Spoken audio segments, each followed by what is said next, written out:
Alright, good morning everybody. So I went to my local butcher shop. I got a place in town called Old Timey Meat Market.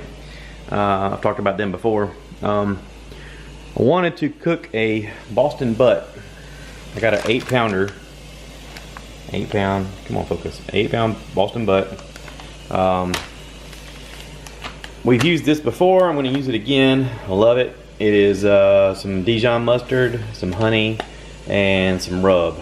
I'm going to score the meat a little bit and get it liquefied, and then roll it around in some spices. So I'm running a little bit of dishwater. That way, once I get the stuff all over my hands, if I need to wash my hands, I can just dunk them in there. So I'm going to set you guys up, and I'm going to go from there. Okay. I've made videos doing this before, and if you're curious about more step-by-step stuff, I've made videos. There's a playlist, grilling, smoking, whatever. I don't actually smoke. If it's listed as smoking or grilling, that is using the grill outside. So I got a 3-in-1 Charbroil smoker. I'm gonna use that. I went to visit my buddy Greg, and I got some videos posted recently of me going down there to visit him, and he's got one of those Traeger wood pellet grills. I like it. I like it a lot. I like the fact that you can control exactly the temperature digitally, and it's got the fan that regulates the temperature, and it just feeds the little wood pellets in the hopper. So it's burning wood pellets, so you get that smoky flavor and that smoky smell. I'm curious about it though, because they're pretty expensive. I know there's companies out there that kind of rival them. Rectech, I think, is out of Augusta. I like their grill. I also like, there's a company called, is it Blue Mountain, I think? Makes a grill that's real similar. There's one that's Camp Chef. There's one that's Big Joe's, Pit Boss. There's a bunch of them. Walmart sells this Pit Boss one, and it's built identical to the Traeger that my buddy has, but it's less than 500 bucks. And I'm curious, does anybody have one of those? And if you do, can you send me a line and tell me how you like it, or what the pluses and minuses are? I'm interested in looking at a pellet grill. You know, I figure I'm gonna keep cooking, right? My goal is I'd like for it to be big enough to cook a turkey on, or possibly a corned beef like I watched my buddy cook, a big 9-pound corned beef. There are times where I'm cooking butts. Now the butt, I could probably fit inside one of those cabinet smokers, and I did look at those, but a cabinet smoker is not very deep, and if I were to try and cook a corned beef like my buddy had, it would not fit. So I want something a little deeper. So anyway, I'm gonna set this up, and I may put this as a separate video asking you guys your opinion. And if I do, then you can respond and I'll respond back, and you know, we'll have a back and forth. Just like regular people, just like conversations, just like Jesus intended us to do. Love thy neighbor, right? Love you guys. Thanks for watching. Alright, I'm just gonna set you guys up to record, and then if I need to edit, I'll edit.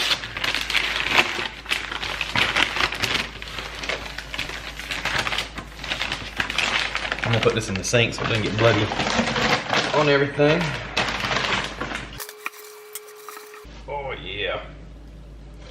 Good stuff. Now, what I wanna do is I wanna pat it dry. I know this is kind of counterintuitive, but I'm gonna dry it before I get it wet. So I'm just using some paper towels to blot it kind of all over. Let you guys see what I'm doing. There is a bone in the center, which is fine. You got a fat side and you got a not fat side. Whenever I get ready to cook it, I'm gonna cook it with the fat side up. That way all that fat cooks into the rest of the meat.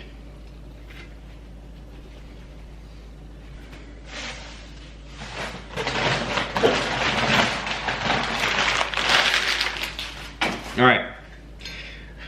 I've talked about Rada knives. I love this knife. It's got surgical steel. They're not very expensive. If you go to rada.com, R-A-D-A, you'll see They're pretty inexpensive and they're super sharp. The more I use them, the more I think I should have more of these.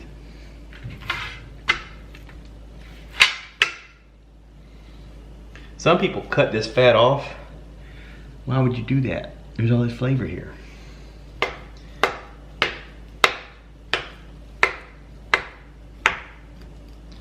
As long as you don't put the knife where the bone is, it goes right through it like it's butter.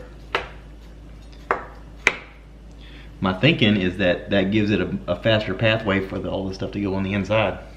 So anyway, all right, let's do the nasty mixture. Let's do the mustard.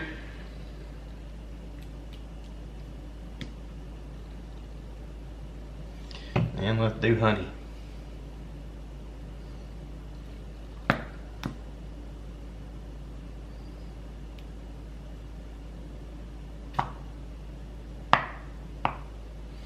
Now, just because I'm using mustard and honey does not mean that it's going to taste like it has mustard or honey on it. This stuff actually works its way into the meat and just helps tenderize it. It also helps these rubs stick to the meat.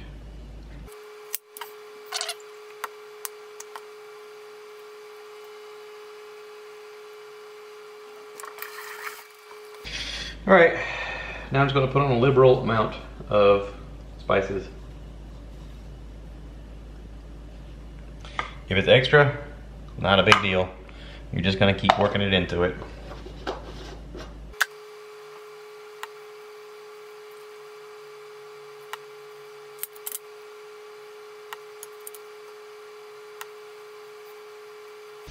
Now what you want to do is you want to do this about 24 hours before you're going to cook it. I usually try and give it at least a day so that it can sit in its own stuff and continue to congeal. Got a little outside my pan. Alright, I'm going to clean up my hands, clean up the little things here, and then wrap this up, that way it can sit in the refrigerator.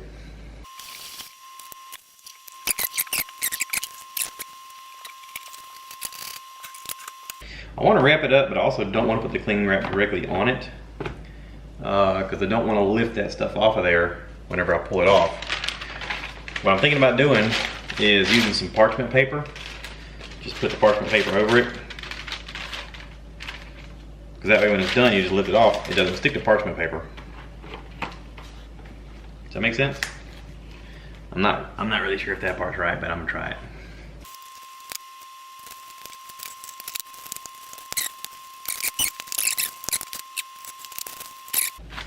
My goal is just so that it doesn't get all smelly in the fridge. So anyway, I'm gonna put this in the fridge for now.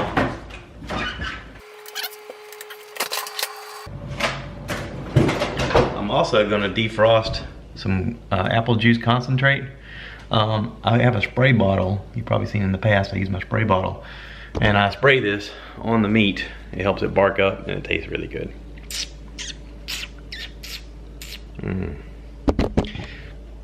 Stay tuned for more.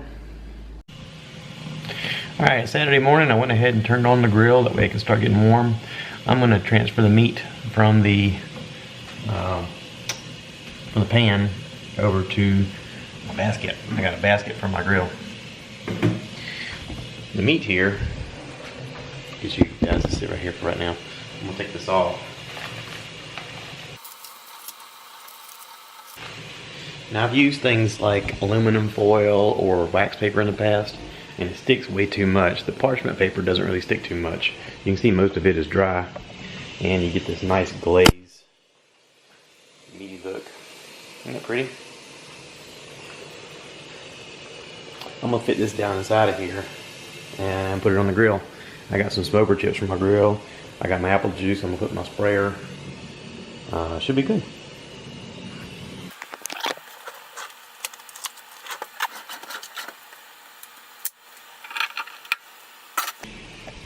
Now, in the past, I've also put aluminum foil all around this basket. And that's okay. I'm gonna try something a little different this time. When I did that with the basket last time, what I found was that the bottom collected a lot of juice, and then the bottom of the meat when I cooked it was a little more saturated.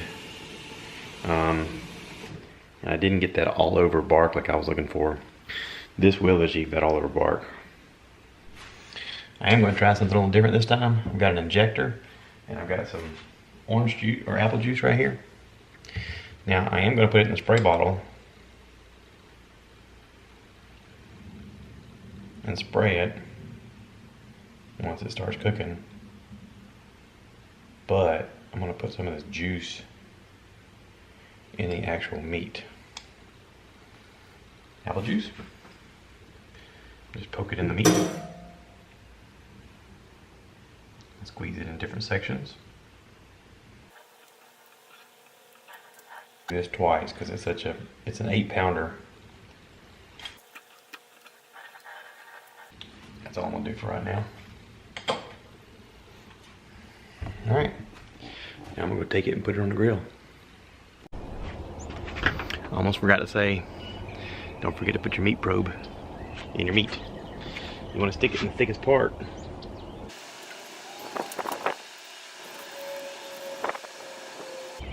High grill. Woohoo!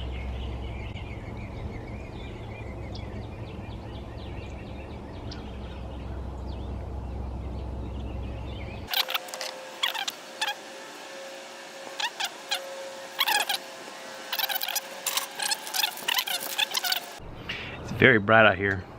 My temperature has reached 145, so I'm going to go ahead and pull this out for right now.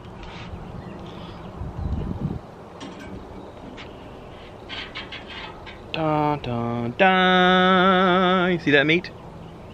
That's a delicious looking piece of meat. I want to put it on my aluminum foil, but I got to get it out of here. So I'm going to close this.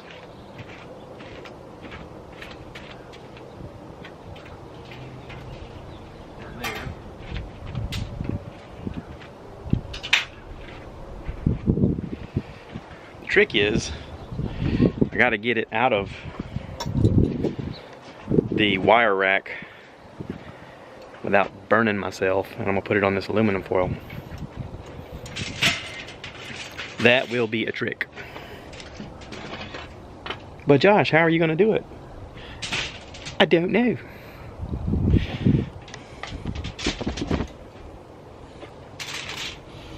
I'm gonna try and use the forks to loosen it up and then stab it and lift and sit it down.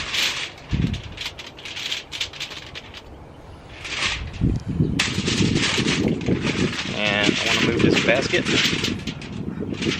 out of the way.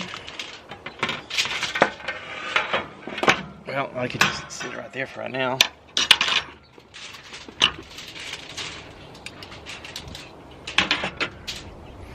I want to wrap this back up.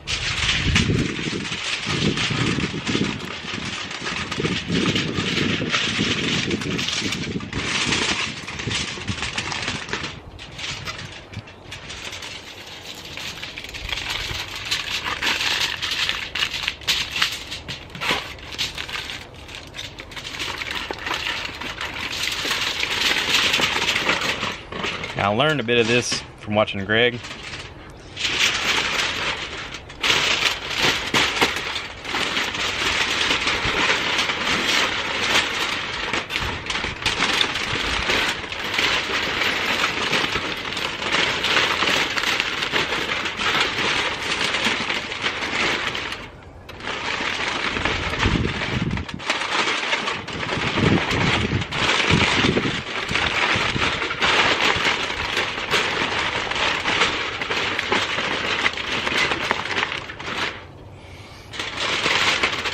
My wife was concerned about pollen, but I was trying to tell her pollen's not going to get in the inside of here, even though it's on the table. I'm not concerned about it getting in because I'm wrapping this up like this. All right, so I'm gonna put the grill grate back on here and then sit the meat on top of here.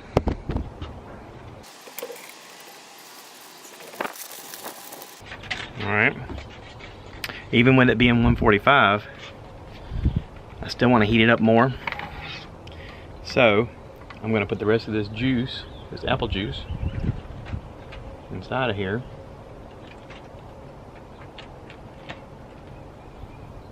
And make sure my flame is still on, and it is. Cover this up.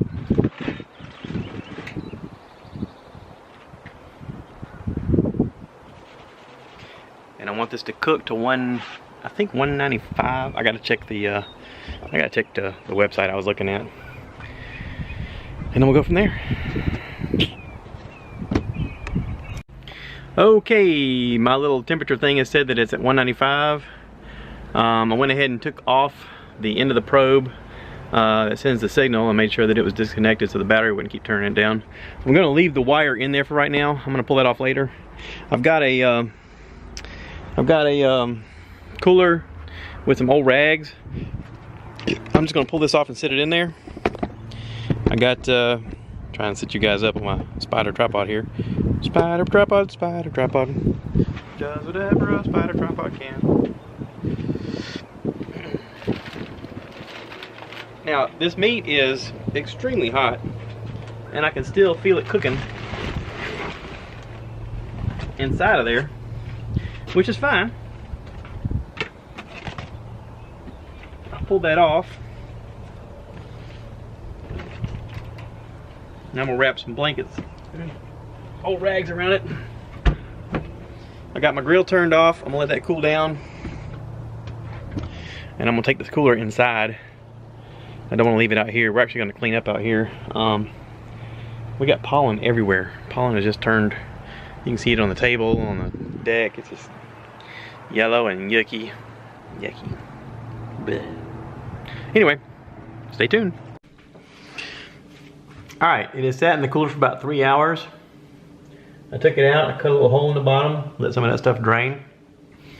We can open it up.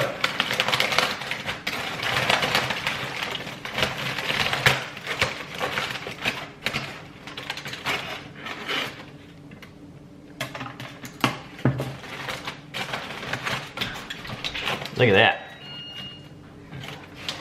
Isn't that pretty? All right, I just pulled this bone right out of it. It just slid right out. Give you guys a closer look. Isn't that pretty?